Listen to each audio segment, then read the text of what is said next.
next part of this afternoon. A couple little housekeeping things though for you. You will notice on your table there's a bunch of different lanyards. Please feel free to help yourself.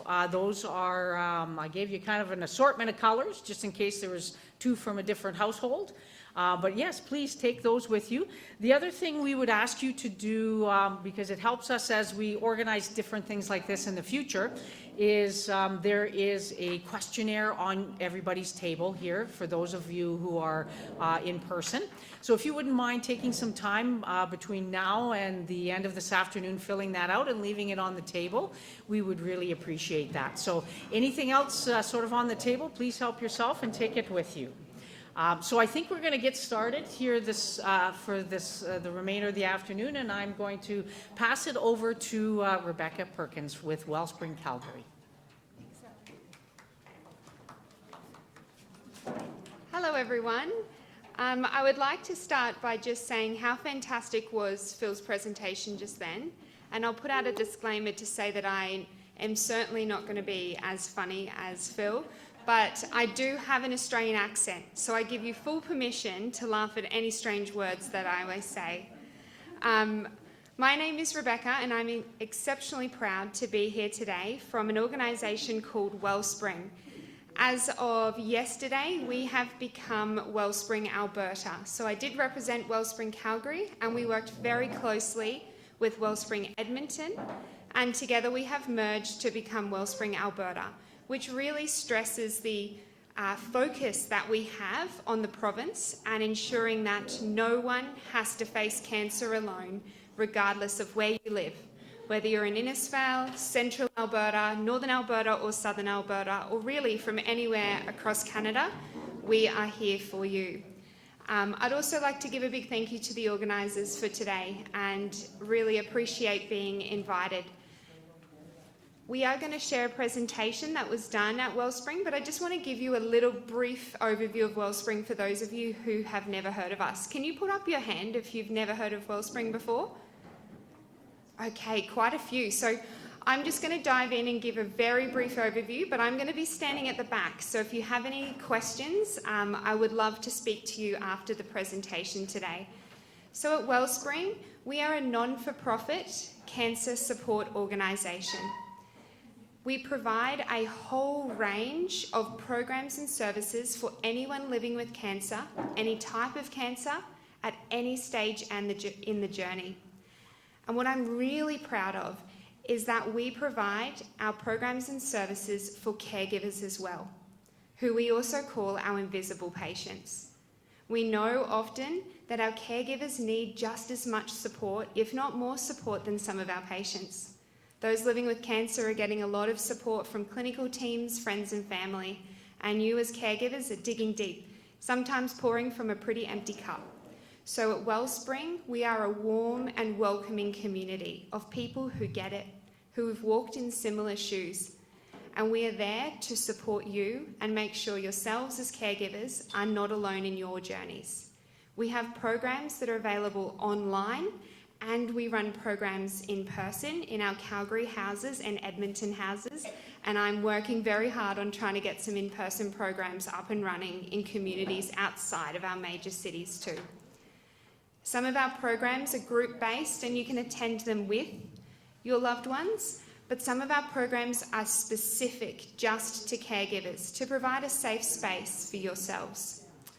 We also have peer support, which is one of our highly used programs. It's a telephone-based service where you can be matched with someone who's had a lived experience of being a caregiver as well, is walking in similar shoes and can provide that support over the phone. Everything that we do at Wellspring, or everything we provide, is free of charge. There are no costs to become a member of Wellspring. We're there for you when you need us, and you can just come and go as you please. We will not track how many programs you're attending or how often you come. We're just there to meet you wherever you're at. So please come up and ask questions. I'm happy to talk about Wellspring for all day, but I really am glad to be invited here and to speak with you all about the services that Wellspring can provide as a caregiver support organisation as well. For now, I'm going to hand over to and pass over to a presentation that we have. As part of Wellspring, we also have a speaker series. This is open to the public, where we have a range of healthcare professionals and speakers present. These are available via Zoom. And not long ago, we had a wonderful speaker series that was called The Invisible Patient and was presented primarily by Tracy Button, who's been caring for her loving husband for many years, who's living with cancer, Jim Button. So we've got a brief snippet of this speaker series that we're going to show on the screen today, but it is about an hour and a half long, the full version, which you can access via YouTube. And I'm happy to give you those instructions if you want to know more. So I'll hand over to our presentation today, but as I said, please feel free to come up and talk to me, or have a look at wellspringalberta.ca, and you can give us a call anytime, and a wonderful, friendly member of the team will be able to speak with you on the phone too. Thanks, everyone.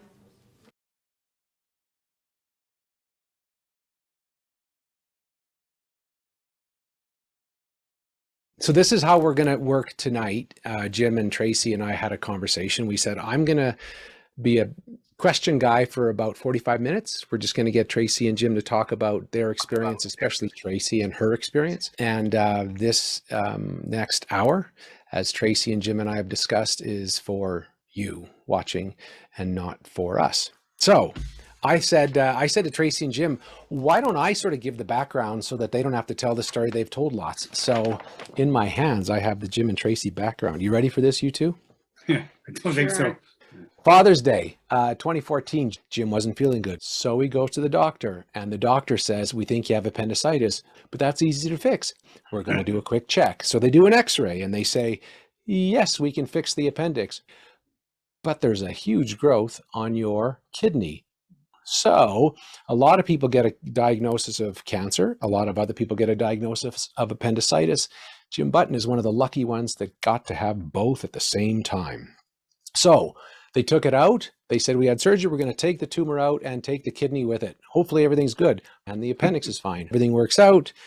And then months later, and they said, let's go to, I don't know, Australia, have fun, celebrate. And then months later, in April 2016, a follow-up x-ray reveals the cancer is back and it's in Jim's lungs. And he was told that statistically, he had 12 to 24 months to live, and no matter how long he was alive, he would be living with this for the rest of his life. In the years that followed, they made it past the 12 months, they made it past the 24 months, but it has not been easy. It has been full of almosts, and there's been full of moments in the hospital where things didn't look good, and there's been moments in their home when things felt a lot better. It's a very complex case, 30 surgeries or procedures, interact with over 70 different medical and paramedical practitioners, countless emergency room visits and hospital stays. And through it all, they've been with each other. Welcome, you two. It's good to have you. How are you, just checking in, how are you feeling today? I'll pick on you first, Jim, because I'm going to be picking on Tracy a lot. How are you feeling today, and how are you feeling about tonight, Jimmy? I'm feeling good today. Feeling awesome about tonight. This is a big part of what I wanted to do once I realized I did have cancer, was I wanted to share it and help those that come along behind me and give them information on what's happening, which I do through my Gather with Jim blog. But along the way, one of the biggest things I've noticed is the lack of support and attention towards caregivers. So that's what I'm excited about tonight, because I think we need more attention on the challenges that caregivers go through. Tracy, how are you feeling tonight? Great, thanks, Dave. I just feel like there's so much information that we've learned the hard way. Yeah. That, if there's any little tidbit that we can give to anybody that might be helpful or help ease things, I guess that's what I hope for, is that some of our experience might be helpful to others. So people know, I asked Tracy and Jim this, I said, if you had to give your top advice or top thoughts, what would they be? And they sent just a few. So if you knew then what you now know now, what would you do different? Honesty is the best policy is your first heading. Let's talk a bit about that. Talk about both of your decisions, but Tracy, talk about honesty being the policy you wanted to go by and what that looked like early on. With our experience too, and everybody responds to catastrophic news in different ways, but I think from the very beginning, when I got the call from Jim when he was at the hospital saying, "Oh, by the way, I do have appendicitis," and he had a few other choice words in there. They also found a mass on my left kidney that they believe might be expletive cancer.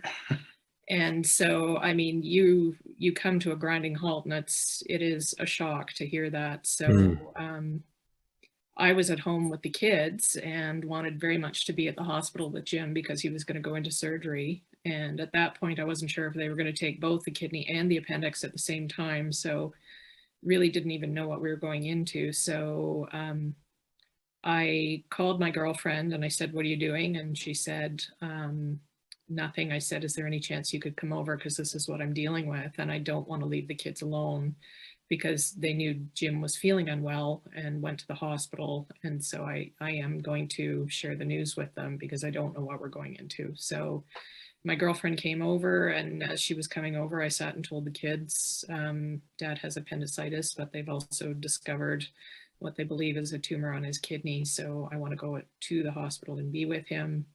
They're going to remove his appendix. I gave them enough information that I felt was important at that time. And then my girlfriend showed up and off I went to the hospital.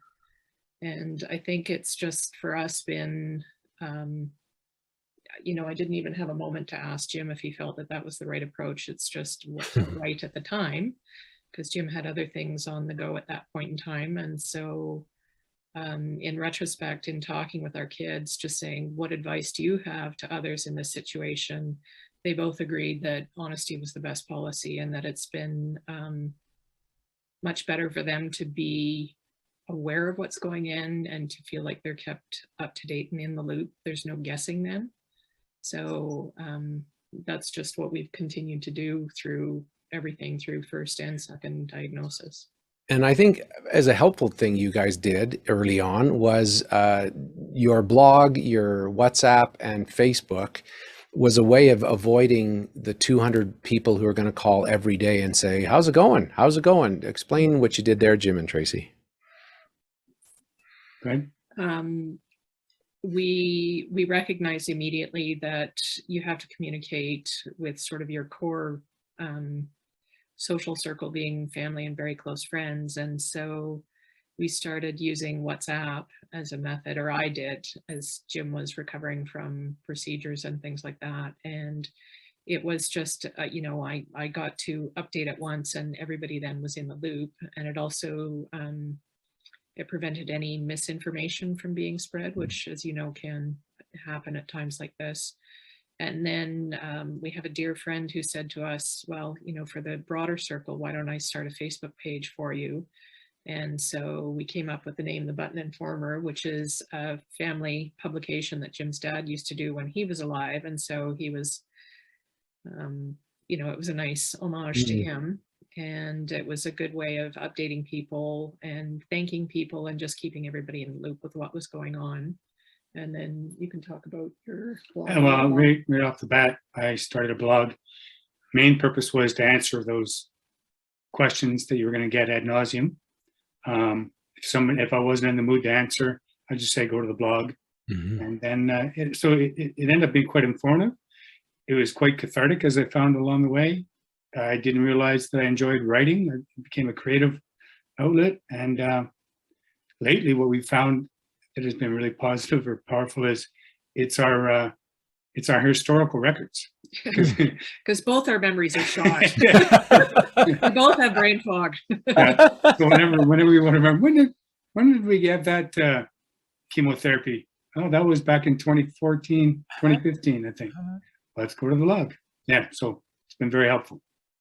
I'm going to bounce around a little bit. Can you tell the story of the first visit to the lawyers? Because I feel like where one of you was taking notes and one of you may not have been. And as an example of what a caregiver goes through, can you tell that story, Tracy?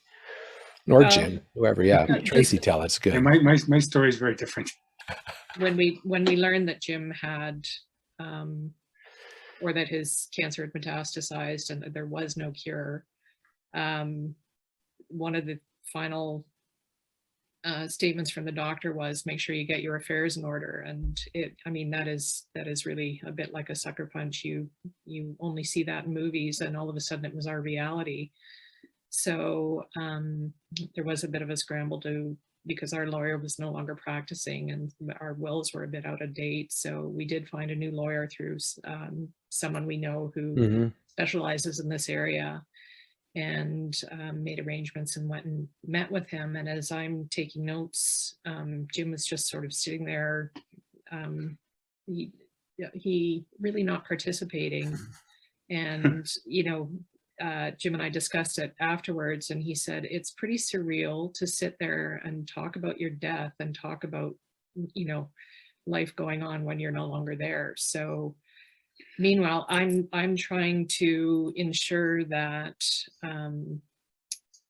our family stays whole upon Jim's demise. And so I have a very different focus. And I think that's something that we've found along the way, is that we do both have very different perspectives and different roles and responsibilities. And it's just important that we are mindful that we are both coming at this from different viewpoints. I would understand that, Tracy. You're like, you feel the weight of all this and all this responsibility, and there's like, well, you're dead. Thanks for nothing, because you're not helping here. Is that, how do you kind of get your brain around that one? I think it's just something you have to accept, because even there's this when in the first initial period after Jim received his terminal diagnosis, there were things like, I can't ask him to go and mow the lawn if he's only got 12 months to live. I can't ask him to mow a lawn. Well, here we are 6 years later. Still haven't mowed a lawn. He's not a big fan of shoveling walks either. That's great. It's going to be one of those expose kind of. This is an intervention, Jim. This has got nothing to do with caregiving. No, but it is. We both have different things that we need to attend to. Jim really needs to attend to his health and what he requires in each day to ensure that he stays well for the next day. And I'm there supporting him with all those needs, but then I do have that longer consideration, and we have 2 children. And this, this has been very difficult on them. They've required a lot of supports, and we don't always know the answers for what they need, but it is a process in trying to figure out how to best support them. And that typically has fallen more to me in this situation. I was talking to someone about this conversation tonight, and their partner, spouse has, they had cancer and their partner didn't. And they said the challenge they find is the one who doesn't have cancer feels like, because the other one's sick, I have to be strong. Because the other one has moments of weakness, I have to be the one that isn't that way. And that's a lot of pressure for, in this case, you, Tracy, to say, I have to be the strong, healthy, together lead on so many things, when in fact, that's not very sustainable. Is that your experience? Very much so. And I have found this, and in the course that I took, Compass for the Caregiver, there is that thought on many caregivers' part that I'm the only one who can do this job, or I can do the best job at this.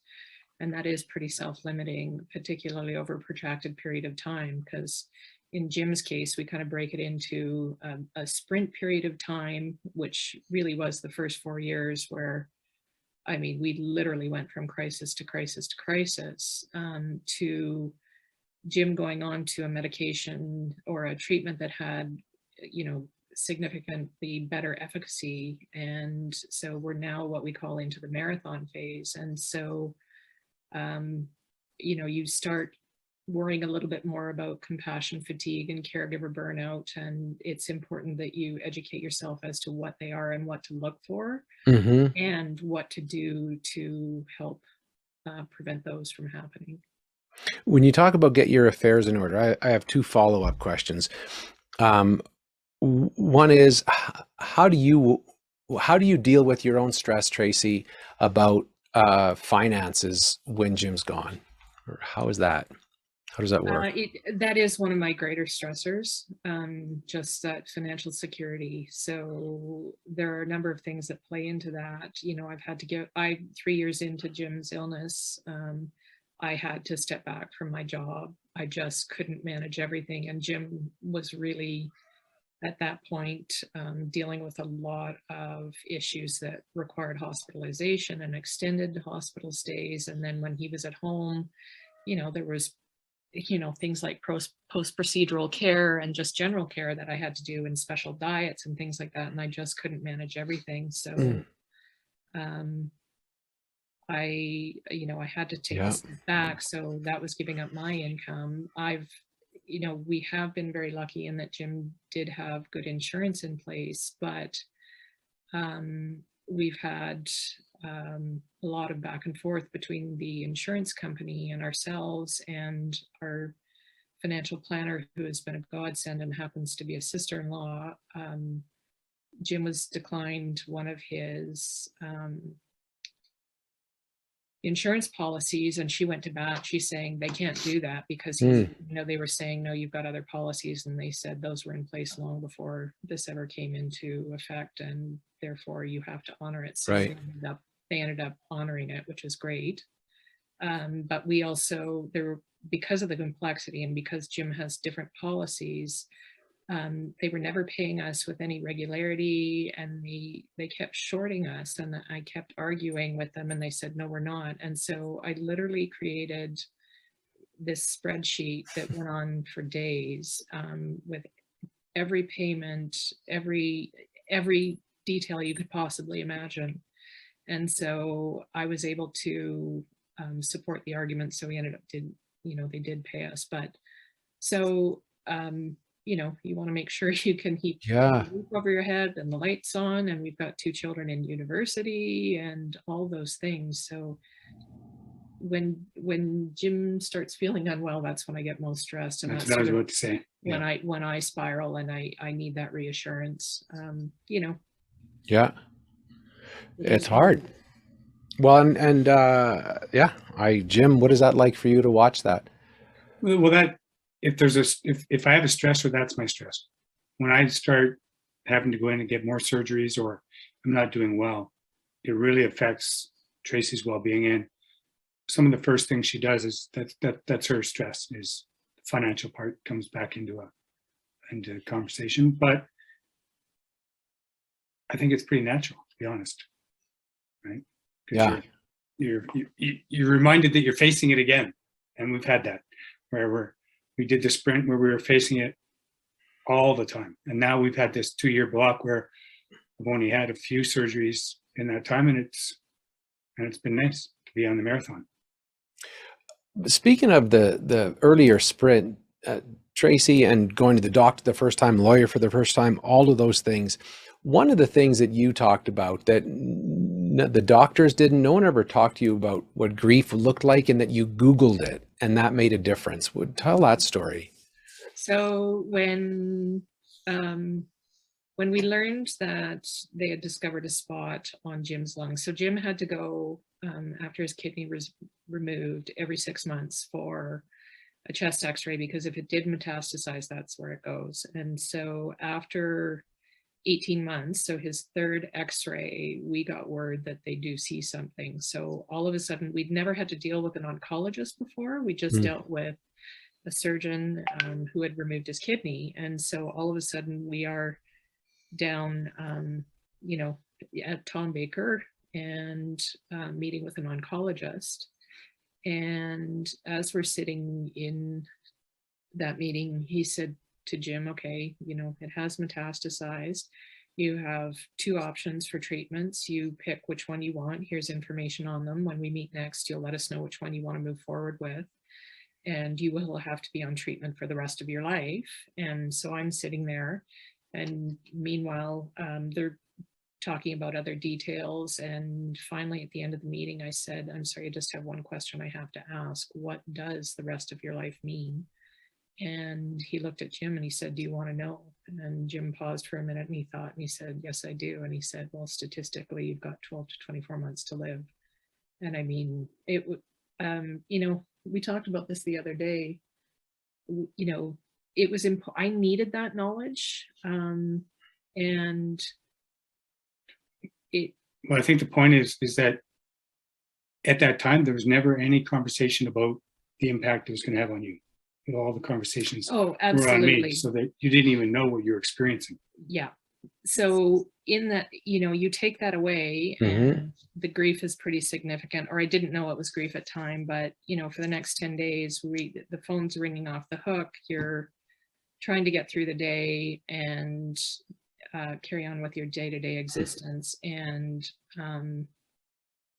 finally Jim was settled somewhere. Kids were, I can't remember where you were. Anyway, kids were off at school, and I kept having these waves of emotion where I was just overwhelmed, and I literally would have to leave the house because I didn't want to break down in front of the kids, because I thought, they're dealing with their own things and they don't need to see me coming unglued. And so I was sitting in front of the computer one day and I felt another wave, and I thought, I was just going, I don't know why I can't hold it together, because I've always been good under pressure. And so I just Googled the word grief and I started reading, and it was almost a relief to me to discover that. It's like, oh, okay. And then subsequently I was talking to someone I know who actually is on a hospice board, and she said, oh, you're dealing with some anticipatory grief. And I'm like, well, I Googled that and read about it. And I was like, I just think in that moment when, I would have been so grateful if someone had come to me and said, look, this is a catastrophic diagnosis and is very impactful for you. And here are some things that you might be feeling. And there are some resources here available for you. I mean, subsequently, you do find there are resources available. But it's just such a shock in that moment. It would have been helpful. Now that said, we have spoken with other friends we have who are in, particularly the partner who's in a caregiver role. And one couple in particular, they received a diagnosis. It wasn't cancer, but it was another neurological degenerative diagnosis. And they were, the partner who's the caregiver was given a full binder of information. And I think just the shock that she felt at that time, she ended up putting the binder in a drawer and forgot about it because she was just unable to process anything at that point in time. And it was only later on when she was cleaning out the drawer when she found it, and she realized it had all of these amazing resources, information, and materials, but she was in such shock that she was unable to process anything more at that time. Right. So I think everybody responds differently. Subsequently, I have found resources, but I just think you are so shocked in that moment that you just don't function well. But understandably, but at the same time, what a harsh thing to have to deal with. So there's grief. Talk a bit about caregiver guilt, because I know that that's something that I wouldn't have known was a thing, and you're saying, oh yeah, it's a thing. It is. I mean, you always feel, again, that pressure to feel like you're the best person for the job, because I know Jim and his likes and dislikes, etc. But there was an extended period of time where Jim had been in the hospital, and he was really unwell. So I tried to be there with him as much as possible. And I mean, often I was there 12 hours a day. And I had come home, gotten very little sleep. I was up. And I sat down at the kitchen island and I was having a cup of coffee, and I was just so weighed down by the guilt at that point in time, because I really felt like I should be back at the hospital with Jim. And I subsequently learned in one of the courses, caregiving courses I took, that when it comes to caregiver guilt, question the intention. And I wish I'd known that back then, because my intention at that moment was really just giving myself, I was exhausted. It was a little self-care. It was taking a moment for myself to finish a cup of coffee and just give myself a moment to breathe. Mm.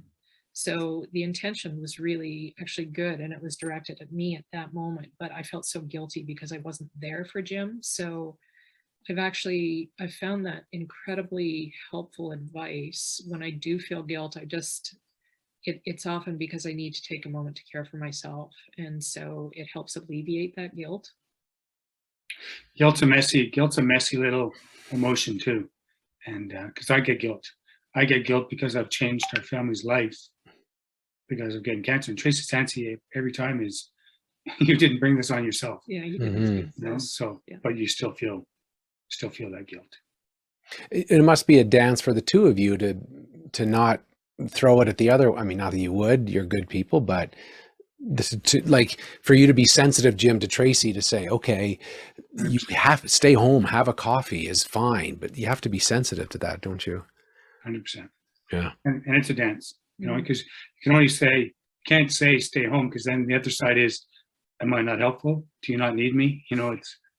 There's a balance. Tell the story about what are we going to do with Jim's ashes and Jim not seeming to care a whole lot. In the kindest way. Well, maybe, I don't know. I just find that an interesting conversation to have, but also how it doesn't always flow that smoothly. There are just so many things that are, as Jim said, surreal, that you have to deal with. You really never, I mean, we all know the ending, the end of our stories, but, Jim is young for this type of cancer, and it's certainly not something that we'd ever planned to deal with. So one of the things that we, as part of getting your affairs in order, what do you want to be done with your remains, et cetera. And Jim wanted to be cremated. And so I said to him, okay, what would you like us to do with your ashes? And he looked at me and said, I don't care, I'll be dead. And I just, Whatever makes you happy, dear. I don't think he realized, though, it was a really big burden for me, because I thought, what if I put him somewhere that he hates? Or what if there is a special spot and so I did have to go back to him, and I did a lot of thought too. And I thought, okay, I think he might like this. And so I went back to him and I said, this is creating a lot of stress for me. So can we talk about this? And does this, what do you think about this? And he said, that's great. So it helped me park that so I don't have to worry about it. Yeah. That's good. We could talk about our funeral supper we had at some point. That's what I was just about to suggest, yeah. Well, yeah.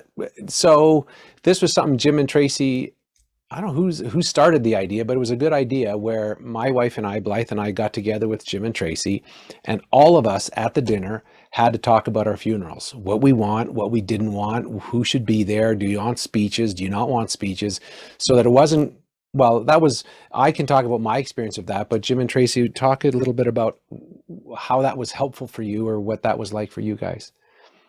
Well, I think it's something everybody should do anyway. I think it seems like a hard conversation, but it was actually a beautiful evening, because we had conversations, and both partners had moments where they're kind of surprised by the other person's answer on some of the things that they wanted. So I think it's very helpful. And I think that the list was something like 14 or 15 different questions that we had to each answer individually and then expose them in this dinner. And so I think that's very valuable.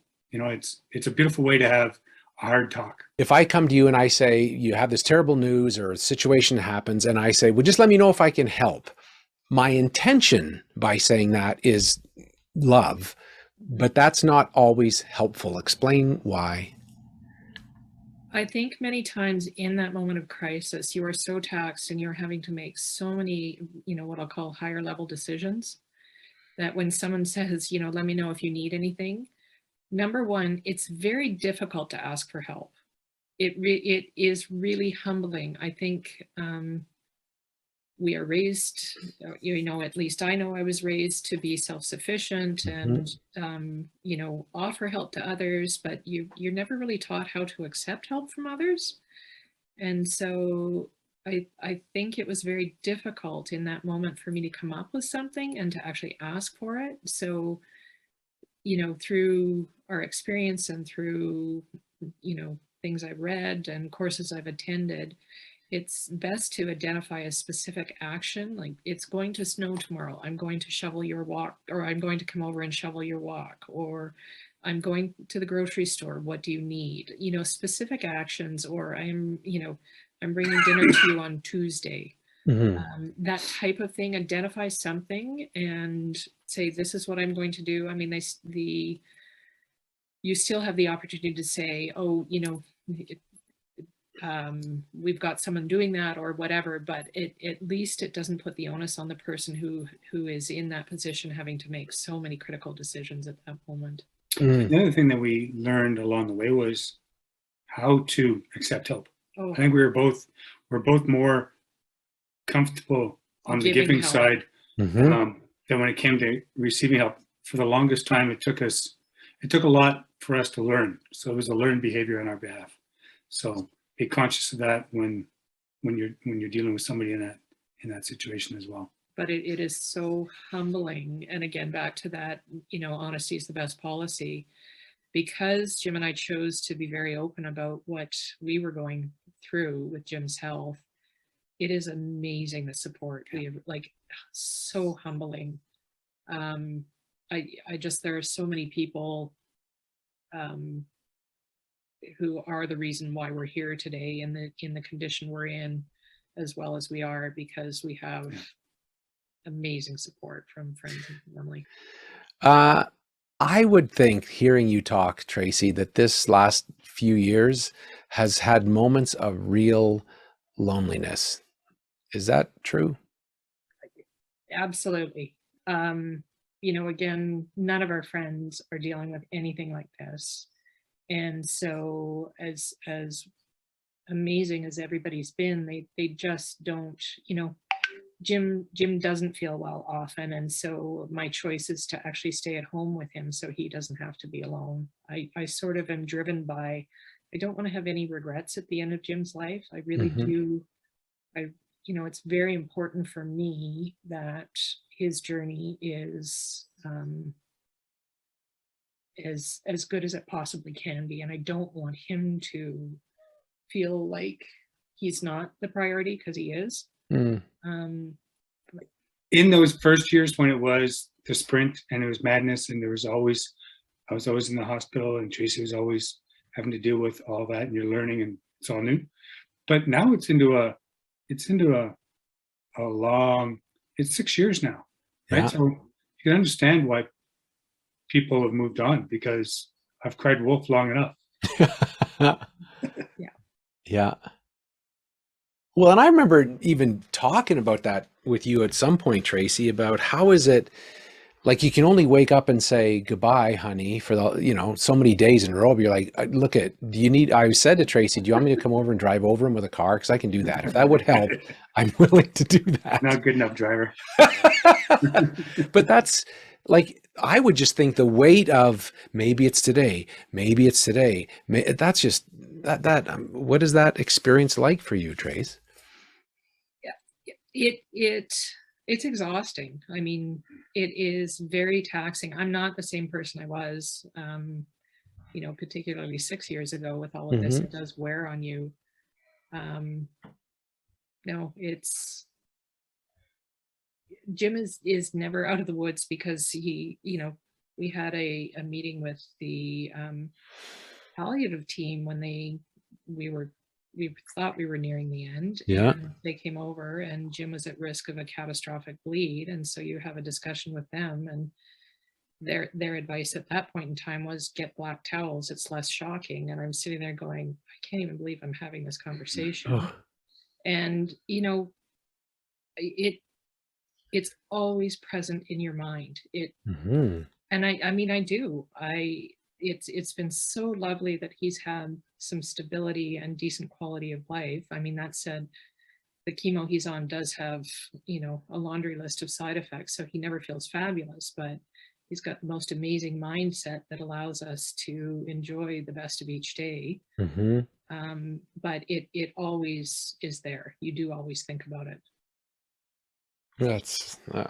So I know that you do things, and I think people would love to hear. So things like, how do you keep your head in order, or meditating, or what are some of the things you found? If there's an isolated, lonely, harried, exhausted caregiver watching right now, what are some of the things you found that have helped you, whether it helps them or not? I think more recently, and I don't know if this sounds trite, I've actually learned to sit with discomfort. As a Mm, human being, you will do everything you possibly can to avoid discomfort, but to actually just acknowledge it and sit with it and not try to solve it, it has been very helpful for me. They actually have meditations on it, to learning to just sit with that and really face that feeling. So I think that has been helpful more recently. I think when Jim stabilized and you're not going from crisis moment to crisis moment, putting um, some structure to your week. And we are incredibly lucky in that, even after I gave up my work, we didn't have to worry about income, because we did have long-term disability, which allowed me to remain at home. But then I found it was very important for my own well-being to put some structure to my week. So I've actually found physical activity has been incredibly important for both of us. But I do, with COVID, I do online boot camps twice a week. I do a restorative yoga program. I was painting in person, but I've stopped that for the past little while with Omicron sort of mm, blowing through the city. But those things have been really important to me. But then also Jim and I walking on a regular basis. One of the pieces of advice that Jim's oncologist gave him was, get as much exercise as you can, or do as much as you can. It is, the best for you. You will feel better. mm, And so Jim and I actually made a pact, because the cold weather over Christmas was very difficult, social isolation, cold weather. And Jim and I made a pact, and we walked every day, regardless of the temperature.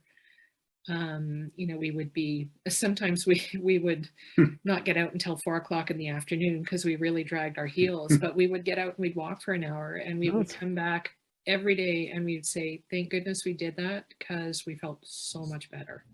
We kind of put Tuesdays aside as our day to do something physical. So it's the last 2 Tuesdays we've gone skiing. Yeah. Which is wow. fantastic. And then we walk otherwise. Yeah. Yeah. My brother's line, I don't know where he got it from, but he always says the weather always looks worse through a window. Yeah, it's true. It is true. You go outside, it's never that bad. But maybe this would be a time too to talk about Wellspring. Tracy and Jim, both of you, to just talk about anything that you have found with the folks that are hosting this tonight that you have found helpful. I have to say, hands down, the most helpful thing I've discovered was one of the Wellspring offerings. And it was with Bob Glasgow. He would do a talk, and the format was so fabulous. He always picked a topic that related to people dealing with cancer and caregivers. And the first one I went to was on cocooning. And so you walk in and you learn what cocooning is, and it's sort of when you retreat from the world and take time. And he explained why you cocoon, and what the benefits are. Essentially, it is you can't handle any more external stressors. And so, these are things where I would find moments where I could not go out. I just did not have the energy or the wherewithal to get out that front door. And it sort of helped me understand why I was feeling that way. And then, he would discuss further, okay, when does cocooning become depression, and what to look for? And here's when you need to reach out if you're sort of sliding into this area. And then people had the opportunity to share about their experiences, which was immensely helpful. And did go to a few other of his talks. And I think the one thing for me that was so important was that educational component, because I really feel knowledge is power through all of this. And, you know, I have a girlfriend who went to a peer support group in a different country, and she said, I called it Where Hope Goes to Die, because literally everybody filed into the room and unloaded all of their struggles and their pain and their anguish, and there was never any, okay, well, what are we doing to help? It was all, she said, I walked in with my difficulties, and I walked out with 12 other people's too. And she just said that was not helpful. And so I felt, you know, just that alone. There are so many other Wellspring offerings that I urge anybody who is looking for some support or help. There is something there for everybody. They've just brought on the Compass for the Caregiver course, which I did 4 weeks, exceptional curriculum and content based on research and interviews of people in caregiving positions. And it's not specific to cancer, it's caregivers in general. And we did the mindfulness stress-based meditation course initially. We did it through AHS, but I believe Wellspring also offers it. Mm-hmm. It's an exceptional course, and we both use meditation a great deal through this process. I took a Qigong, which is a meditative healing movement, using movement.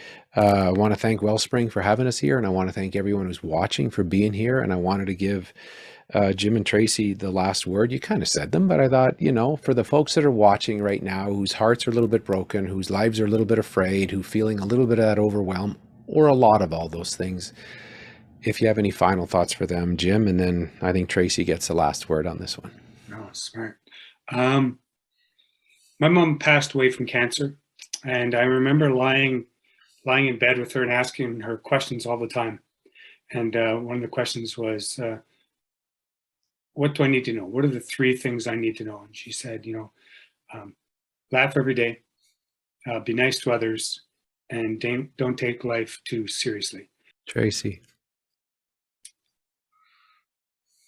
I think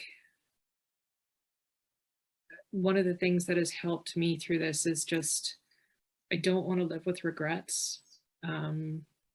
So I try and act accordingly. There are so many resources available too. If you're feeling lonely or alone, please, inertia is the enemy. Don't give up. You know, often we call it failing forward. If that didn't work, try something else, reach out.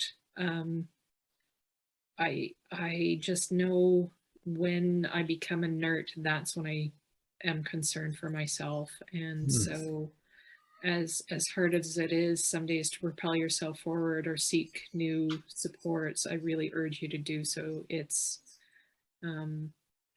so important for your general well-being. Phone a friend.